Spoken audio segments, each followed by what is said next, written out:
Everyone, welcome back. आज मैं explain करूंगी Thai drama the wrap effect episode 2।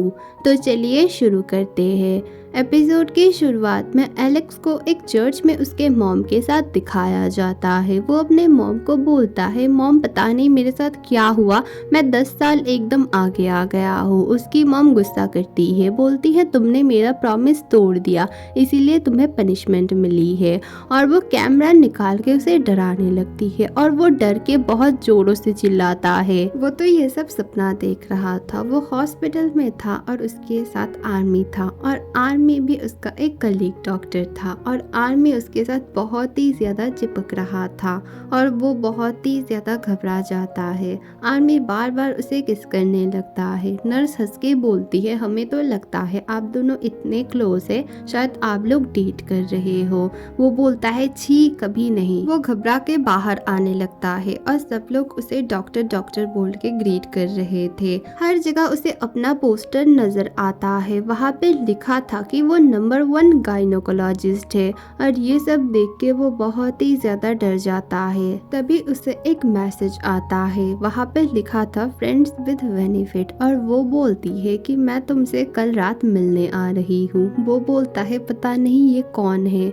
फिर वो सोचता है अब किससे मैं मिलूं ताकि सब प्रॉब्लम मेरी खत्म हो जाए। उसे याद आती है सीयू की। वो सीयू से मिलने जाता है उसके स्टूडियो में। वो फोटोग्राफी भी करता था और कैमरा वगैरह थोड़ा सा ठीक ठाक कर लेता था अपने फादर के साथ। वो सीयू को एक अजीब मोमेंट में देखता है। दोनों ही बहुत ज़्यादा ऑकवर्ड हो जाते हैं।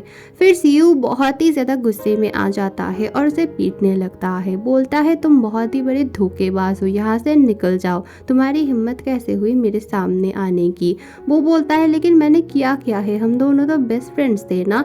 फिर भी वो उसे भगा देता है। वो अपने घर जाता है। घर की हालत बहुत ही खराब थी। वो अंदर जाके अपने फादर और अपने ग्रैंडफादर और अपने भाई आइस को बुलाने लगता है, लेकिन वहाँ पे एक लड़की आती है। वो घबरा के बोलता है कि तुम कौन हो। वो बोलती है आप बैठिए, आइस आने वाला है। आइस आके बोलता है आप किम को नहीं पहचान रहे हो, ये तो मेरी गर्लफ्रेंड है ना, और 5 साल से तो वो हमारे घर पे ही रह रही है। उसके फादर आते हैं और बोलते हैं तुम बड़े दिन बाद आए, कभी कभार घर आया करना और आज खाना खा के ही जाना। किम को खाना ठीक से बनाना नहीं आता था। उसने कुछ तो बनाया था लेकिन एलेक्स से वो खाया ही नहीं जा रहा था। वो बोलता है ग्रैंडफादर कहाँ है, वो तो कहीं दिख नहीं रहे हैं। आइस हंस के बोलता है क्या तुम पागल हो गए हो या फिर नाटक कर रहे हो, तुम्हें याद नहीं कि ग्रैंडफादर गुजर चुके हैं। वो बहुत ही ज़्यादा सैड हो जाता है। वो बोलने लगता है पार्टी में जाने से पहले मैंने उन्हें लास्ट हक किया था। मुझे पता नहीं था कि ऐसा होगा, नहीं तो मैं नहीं जाता। मैंने आपको हमेशा के लिए खो दिया। वो अपने रूम में जाता है और सब कुछ देखने लगता है। उसके कैमरे वाले बॉक्स में उसे डायरी मिलती है। उसमें उसके सारे फ्रेंड्स की पिक्चर्स होती है।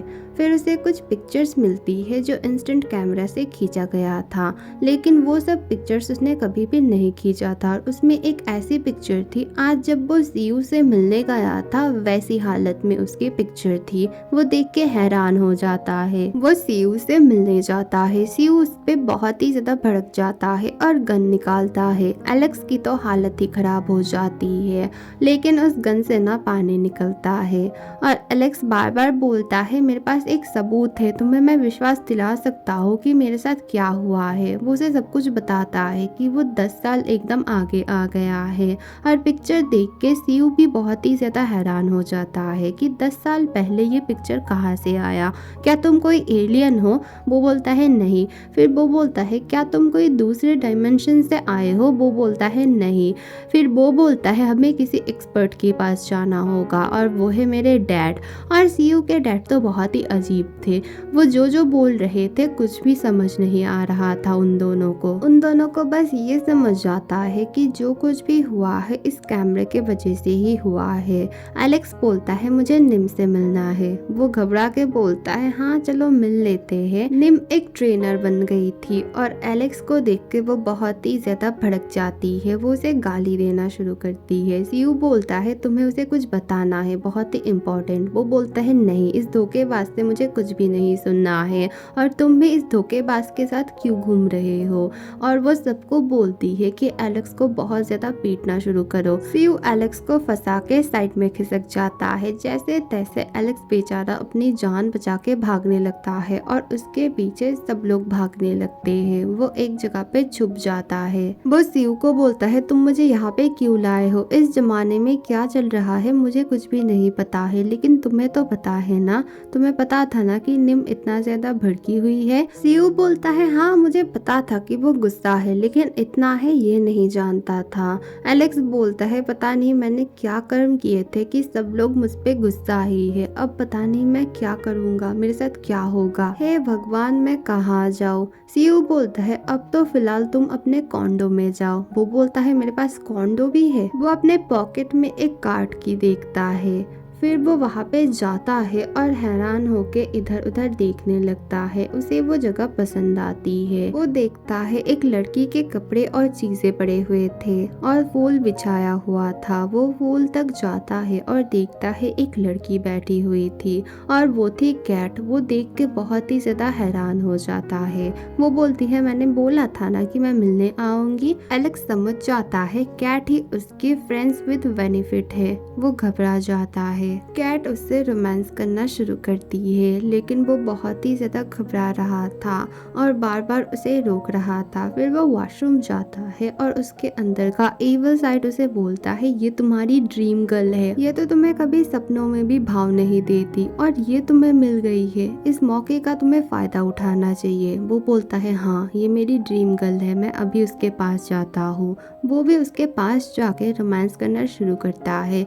दोनों इंटीमेट होने लगते हैं, लेकिन बार बार रुकावट आ रही थी। टीवी में उल्टे सीधे चैनल्स चल रहे थे, कभी उल्टे सीधे गाने बज रहे थे तो कभी लाइट चली जाती है और कैट बेचारी तो बेड से गिर ही जाती है और वो गुस्से में आके वहां से चली जाती है। एलेक्स उसे रोकने लगता है, तभी लाइट चली आती है और टीवी में एक प्रोग्राम चालू होता है। वहाँ पे जिन की एक इंटरव्यू को दिखाया जाता है। वो एक डायरेक्टर बन गई थी, लेकिन बहुत ज्यादा फेमस नहीं थी। उसे देख के एलेक्स खुश होता है। सीयू अपनी गर्लफ्रेंड के लिए वेट कर रहा था और उसकी गर्लफ्रेंड और कोई नहीं ल्यू थी। ल्यू आती है उसके लिए खाना फ्रूट्स वगैरह लेके और बोलती है आज रात मैं तुम्हारे साथ नहीं रह सकती, मुझे मॉम के पास जाना होगा।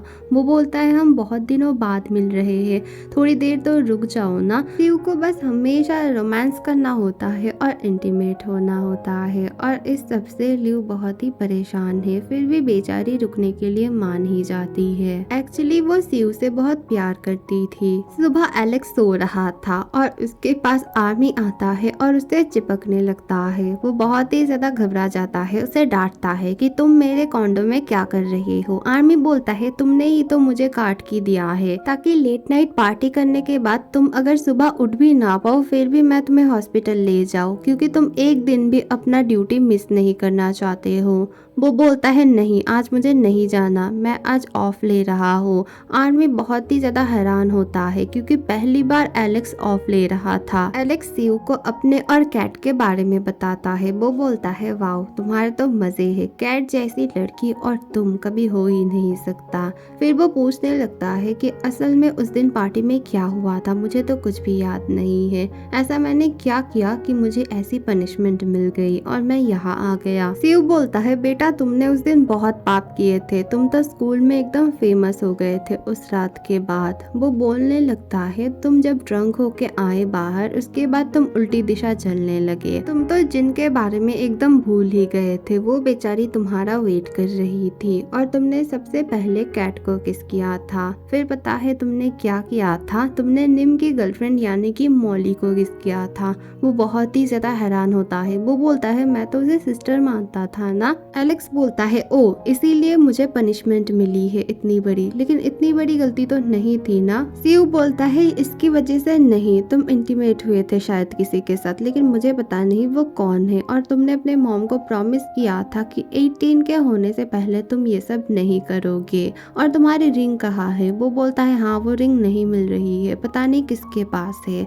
फिर वो बोलता है क्या वो जिन हो सकती है। सीयू बोलता है मुझे भी वही लगता है, शायद वो जिन है। जिन जिनको दिखाया जाता है वो शूट कर रही थी, लेकिन शूट अच्छे से नहीं हो पा रहा था, इसीलिए वो खुद ही दिखा रही थी कि ऐसे ऐसे करो। वो बहुत ही ज़्यादा प्रोफेशनल थी और अपना काम बहुत ही अच्छे से करती थी। जिनको मूवी डायरेक्टर बनने का ऑफर मिलता है और वो बहुत ही ज़्यादा खुश हो जाती है।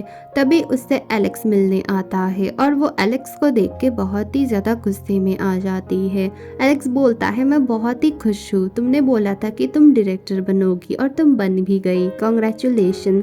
वो बोलती है तो तुम्हें क्या, तुम यहाँ पे क्यों आए हो, मुझे तुम्हारी शक्ल नहीं देखनी है। वो बोलता है मुझे तुमसे बहुत इंपॉर्टेंट बात करना है, क्या हम लोग अकेले में मिल सकते हैं। वो बोलती है नहीं, कभी नहीं, तुम यहाँ पर ही बोलो, तुम्हें जो भी बोलना है और तुम्हें 10 सेकंड में टाइम दे रही हूँ, उसके अंदर ही बोलो। वो बोलना चाह रहा था लेकिन वो बहुत ही घबरा रहा था। जिन बोलती है जल्दी से बोलो, मेरे पास टाइम नहीं है, और वो प्रेशर में आके जोर से बोलता है क्या हम लोग उस दिन इंटीमेट हुए थे, उस दिन पार्टी में। और सब लोग हैरान होके जिन की तरफ देखने लगते हैं। जिनको बहुत गुस्सा आता है वो उसे थप्पड़ मारती है और बोलती है बहुत सालों से मैं वेट कर रही हूँ इस थप्पड़ का, और आज मैंने तुम्हें वो मार ही दिया। वो बोलता है प्लीज मेरा आंसर दे दो, बहुत इंपॉर्टेंट है। जिन कुछ भी नहीं बोलती है और वहां से चली जाती है। एलेक्स बेचारा बोलता है पता नहीं मैंने क्या गलती की है, सब लोग मेरे ऊपर बहुत ही ज्यादा गुस्सा है। एपिसोड 2 यहीं पे खत्म होती है। नेक्स्ट एपिसोड ना नेक्स्ट वीक आने वाली है, थोड़ा सा वेट करना। और कैसी लगी ये वाली स्टोरी जरूर से बताना। Thank you for watching, bye.